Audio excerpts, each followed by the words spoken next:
If you look on slide 3, welcome to the April 2023 ELA webinar, Growing Cognitive Complexity Through Indicator Alignment and Questioning. My name is Brenna McCormick, and I'm the Secondary Education Associate for ELA at the State Department. And I'll be walking you through this webinar today. A little bit of housekeeping before we begin. You will have a note catcher that will guide you through this webinar today. And anytime you see this pencil icon, that lets you know that there's something to engage with on the note catcher. So if you want to take a moment to pause the video and access the note catcher through either the QR code or this tiny URL, that's tinyurl.com/ELA April 2023 webinar. It will ask you to make a copy, and some resources that we'll use today will be linked in that note catcher. There's going to be plenty of opportunities for engagement today, so it is recommended that you view this webinar with a colleague or group of colleagues so that you have really rich conversation with the material that we're going to go over today. When you see the Apple icon on the screen, that's an indicator that I am modeling or demonstrating a teacher behavior, something that can be replicated, whether you're working with other teachers in your building or you are working with students. So be on the lookout for those teacher behaviors that you can also use. There will also be 2 built-in breaks, but again, at any time, if you need to take a break, feel free to pause the recording. So my purpose here today is to define and differentiate between cognitive complexity, depth of knowledge, Bloom's taxonomy, and rigor, and to explore cognitive complexity within the 2023 SC CCR ELA standards, and then practice a strategy for writing indicator-aligned, appropriately rigorous questions. Before we begin, though, I want you to consider your purpose.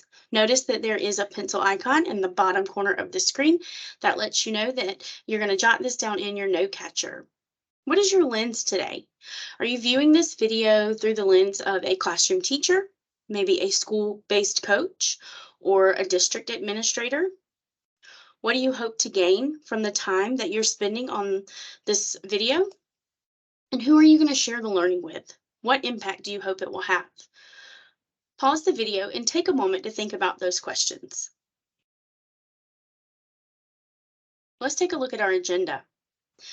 We're going to first go over an overview of cognitive complexity, DOK, Bloom's taxonomy, and rigor. We'll have a built-in one-function break. We're going to then look at cognitive complexity and the 2023 South Carolina College and Career Ready English Language Arts Standards. And then we'll have time for another break. Then we'll work on developing indicator-aligned, appropriately complex questions, followed by some clarity and closure.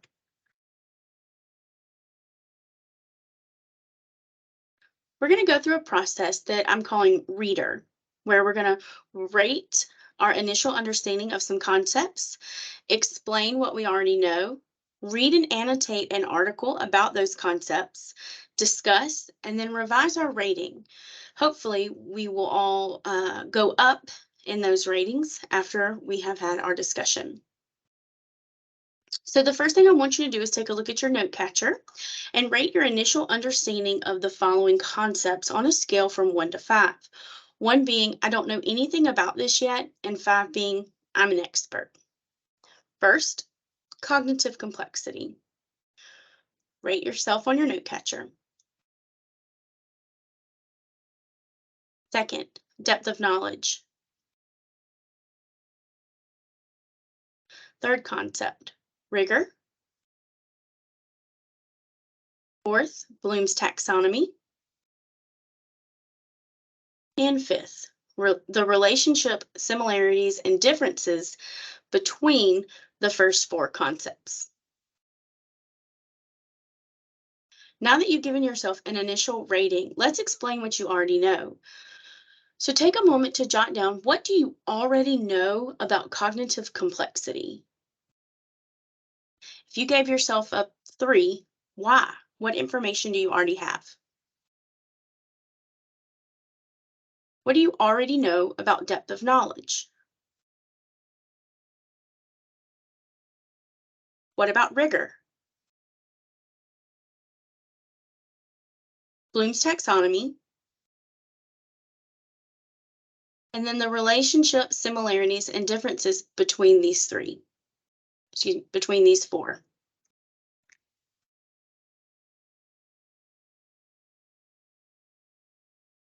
Now, in your note catcher, you'll notice there is a place for you to access an article. You're going to open that article and read and annotate it. I want you to pay close attention to cognitive complexity, depth of knowledge, rigor, Bloom's taxonomy, and how they're all related, whether it's through similarities or differences or one depending on the other. Take a few minutes to do this individually, making sure that you jot down any notes that are going to be worth discussing after the annotation. You can pause the video to do that. Now, earlier I mentioned that it would be helpful to watch this video with a colleague or a group of colleagues, and here's why. I want you to discuss new or confirmed information. So based on what you already knew, did you get some affirmations or did you learn new knowledge? Questions to spark that discussion. What did you notice? What was surprising? How was your thinking confirmed? How was it challenged? Why does this matter? And how could this impact classroom instruction and assessment? Pause the video to have a discussion.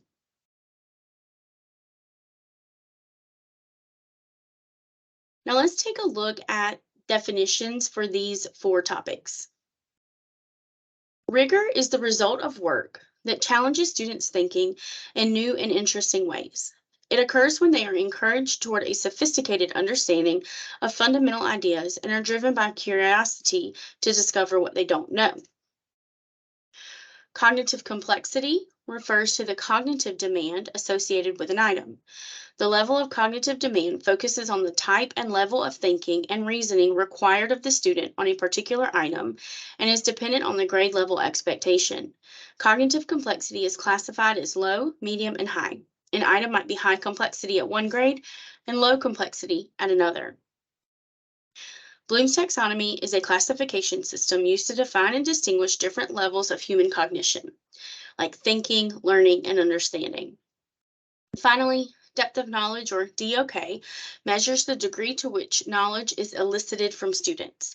DOK is a common language educators use to describe the cognitive complexity of learning tasks and test items.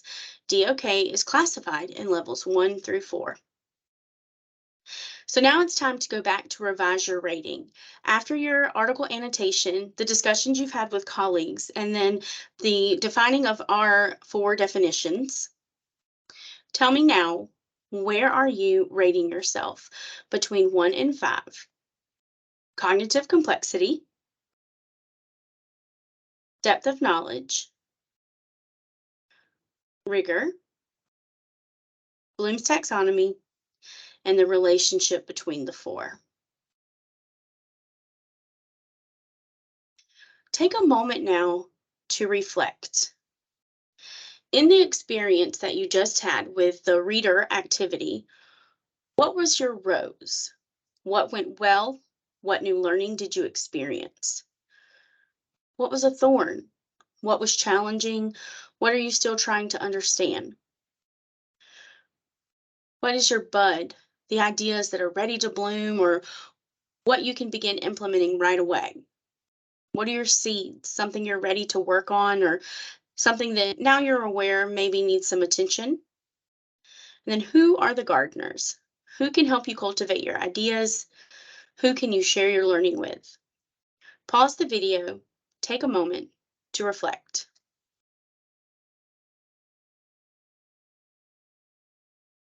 Now it's time for a 1-function break. So if you need to take a break, now's a great time to do it. Just pause the video and pick up when you return. We're now going to take a look at cognitive complexity in the 2023 South Carolina College and Career Ready ELA standards. So what we have here is an excerpt from our vertical alignment document from the applications of reading, where we have literary elements, and you can see the vertical progression, starting at the top with English 4, going down to our kindergarten indicator. So I want you to take a moment to notice. In what grades are the big shifts in cognitive complexity happening? How do expectations of rigor progress? How might the progression impact classroom instruction and assessment at each grade level? So pause the video for a moment, take a look at that, discuss with your colleagues, and then we'll take a look at what we notice. Some things you may have noticed, where in kindergarten, students are asked to identify and describe. By grade 2, that changes to describe. Grade 3, explain. Grade 5, analyze. English 3, evaluate. And then in English 4, we're evaluating and critiquing. Other things, notice how the words change in the rest of the indicator. Go past the verb and look at the changes. You have develop in grade 3. Grade 4 contributes to plot development. Grade 6, develop the plot, reveal aspects of the characters and or create meaning. Grade 8, you're looking now at the text as a whole. English 1, you start thinking about the author's style. Notice in English 2, students have that and or, but in English 3, it's and. So now you're going to do a little of this work yourself. And I want you to explore the 2023 vertical articulation document. If you look on slide 3 of your note catcher, you'll notice that there's a link attached that says click here for your vertical articulation document. Once you open that up, you'll notice that within that document, you'll see 3 slides. Your first step is to pick one of the slides. It doesn't matter where you start, but you're just going to review that vertical articulation. Finally, at the bottom of each slide, you'll notice that there's a set of questions that you want to respond to. Once you finish the first slide, you'll repeat the process with one of the other slides. Be sure to reflect on your note catcher about the thinking from the 2 slides you looked at, or if you had time to do the third as well. And then your final step will be to pause the video and share your biggest takeaway with your colleagues that are also reviewing this recording with you. So let's think about that experience, the review of the vertical articulation documents with the ear reflection activity. First, what did you experience? Secondly, what learning can you apply to your practices? And finally, what will you replicate with your audience? Pause the video and take a moment to reflect and share out with your colleagues. If you need a break, now is a great time to do that. Pause the recording and then come back when you're ready. We're going to finish today with section 3, developing indicator-aligned, appropriately complex questions. Here you'll see data from the South Carolina Teaching Standards 4.0 rubric. And if you notice, this is the category of instruction. And within instruction, we've got several areas of data that has been collected from evaluators. The blue bars indicate how many times those concerns were indicated within the evaluations. And you'll notice that by and large, the biggest concern for our teachers across the state is questioning. So we want to give a strategy on questioning and how to make sure that your questions you're asking are rigorous and indicator aligned, and that you're helping students by scaffolding the independence. How do we get students to independently answer rigorous questions on their own? So there's 2 types of questions that we will focus on. The first is guiding collaborative discussion questions, and then the second is text-dependent questions. So a guiding collaborative discussion question is going to guide students to engage in conversations about a text. They allow for ideas to be presented, defended, elaborated upon, and responded to. So this is all about students' engagement with each other. Some examples could be, what is your first reaction? What do you think are the most important details and why? What does the text help you think about? How? How is your understanding of the text like the others in your group? So you notice that these are very opinion-based. You may or may not need the text or examples from the text to answer those questions, but we just want students to talk about what they are reading. Now, on the other hand, you have text-dependent questions, and these require students to provide evidence directly from the text in their answer. These are directly aligned to indicator language. So whatever the indicator asks or requires of students, that's what we need to reflect in the questions that we write. Some examples include, how does the author's choice of words shape the tone of the text? How does the author's use of personification impact the meaning? How does the setting impact the conflict? You'll notice that there is a very stark difference between the questions on the left and the questions on the right. The questions on the left are all about interaction with each other, and the questions on the right are all about interaction with the text itself. So how do we bridge the gap? How do we get students from collaborative discussion questions to text-dependent questions? Because we all know that there are scenarios in which students are not going to be able to turn and talk about a text before they answer a question. How do we move them forward? We do that, we bridge that gap with an intentional indicator-aligned plan for questioning. So let's look at how we can align these questions. For example, here is a 7th grade indicator from the 2023 ELA standards. It says, analyze how figurative language impacts mood, tone, and meaning. So I am going to take this indicator and I'm going to develop a text-dependent question that uses some language from the indicator.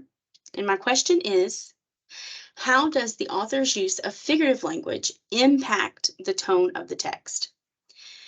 Now, it's likely that if you give this question to students, there's going to be some language that maybe trips them up or prevents them from being able to answer it on their own.